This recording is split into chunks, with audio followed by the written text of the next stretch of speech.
Si vous voulez arrêter de boire de l'alcool, ne regardez pas cette vidéo. Il s'est passé plein de choses en l'espace de 1 an qui m'ont permis de me rendre compte à quel point arrêter l'alcool, ça a eu des impacts sur moi. Tu vois, je sortais d'une longue relation, je suis parti vivre tout seul sur Antibes, j'enchaînais 3 tafs différents. Objectif, ramasser un maximum d'argent. Cet argent-là, l'objectif, c'est de réaliser mes projets, sauf que rien ne s'est passé comme prévu. Le problème, c'est qu'un vice en entraîne un autre. Et j'étais tellement dans l'hyperstimulation du taf que je me retrouvais à boire de l'alcool en continu. Je buvais, mais je fumais aussi. Du coup, l'été se passe, c'était l'été dernier. Je ressens au fur et à mesure du temps que je fume beaucoup quand même. Mon compte en banque, c'est n'importe quoi. Je fais que de travailler. L'objectif, c'était de mettre de côté et là, j'ai que dalle, tu vois. Du coup, je peux même pas réaliser mes projets. En plus de ça, je suis revenu à l'état de larve. Du coup, grosse déception, dépression aussi, remise en question. Faut clairement que j'arrête de fumer. Du coup, bien sûr, là, l'été se termine. Je me dis, ok, let's go, je vais arrêter de fumer. Je pars sur Paris voir un pote. Ça faisait 2 jours que j'avais arrêté de fumer. Fier de moi, je vais le voir en mode, mec, j'ai arrêté de fumer, trop cool. Ah, trop bien, mec, ça fait plaisir. Bon, ce soir, on fait une petite soirée et tout. Je fais, ouais, carrément, mec. Qu'est-ce que tu bois?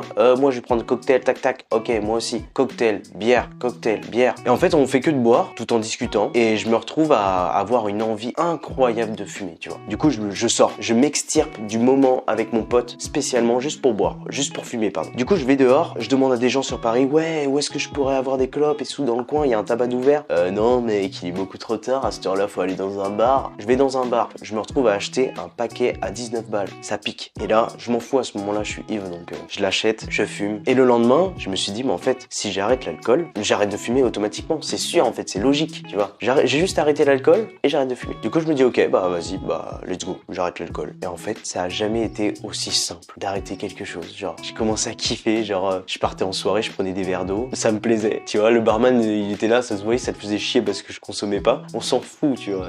Et ce que j'ai bien aimé, c'est que, tu vois, je pars au bar, je me commande mon petit verre d'eau, je reviens voir mes potes, personne n'est au courant que je bois plus d'alcool, tu vois. Je suis même pas obligé de le dire. J'ai mon verre, je le glougloute et ça fait plaisir. Et en fait, ce qui est drôle, c'est que tu te synchro à eux, en fait. T'as l'impression, en fait, d'être un peu dans leur état, tu vois. Genre, ils sont là, ils sont un peu pétés, t'es en mode, mec, toi, t'es mon pote. Non, toi, t'es mon pote. Ça peut être des réactions là qu'on peut avoir en étant sobre. Il y a quelque chose qui change quand même dans les soirées, c'est que je pars au bon moment. C'est-à-dire qu'au moment où j'ai vraiment envie de rentrer chez moi, je rentre. Je suis plus happé par l'idée de la soirée en mode, waouh, on va continuer. Il y a encore de la tease, il y a encore tout ça. Non, en fait, voilà, j'ai ma dose, je rentre chez moi, je vais me prendre ma douche, je me brosse les dents, je me cale dans mon lit. Enfin, c'est un luxe. Le lendemain, je me réveille, je suis en forme. En fait, j'ai remarqué que je loupais toute une vie que je connaissais bien de base, mais que j'ai oublié totalement. Je savais même plus en fait ce que ça permettait de ne plus boire. Et quand j'ai commencé à y regoûter, en fait, maintenant, je suis addict au fait de boire de l'eau. Tu vois.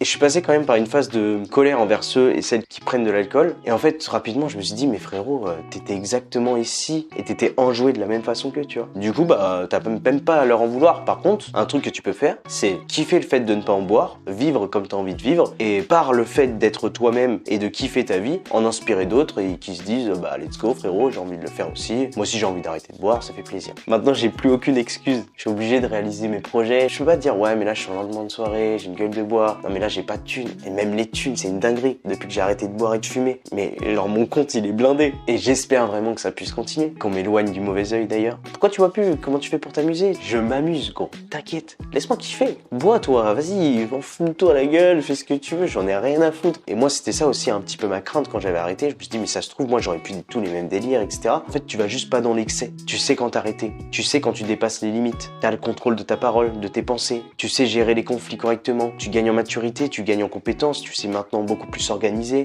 structurer tes idées, mais aussi tout ce que tu vas faire dans le monde réel. J'ai commencé à attirer à moi beaucoup plus d'opportunités, j'ai commencé à être beaucoup plus mature, beaucoup plus responsable. Enfin, en fait, j'ai commencé à vivre pleinement ma vie en étant moi-même, tu vois. Genre, sans contrainte, sans limite. Maintenant, j'ai un groupe de potes, personne boit. Et en fait, limite, les délires qu'on a, ils sont encore plus perchés que quand j'étais peinté avec les autres, tu vois. C'est cool. Tu vois, je kiffe de ouf. C'est comme une deuxième famille, tu vois. Parce qu'on se rejoint, en fait, on a les mêmes idées et en fait, on peut alterner entre les moments de phase de rigolade de ouf, les moments profonds, où en fait chaque instant, il y a de l'intensité, il y a de la profondeur. Moi, je me sens libre, accepté comme je suis. Fais-toi un petit challenge. Challenge de 1 semaine, challenge de 2 semaines ou d'1 mois. Tu te dis, ok, ça marche, let's go. Je me fume à l'eau. Et après, tu vas voir que tout va changer. Tu vas tirer à toi plein de choses, plein de belles choses.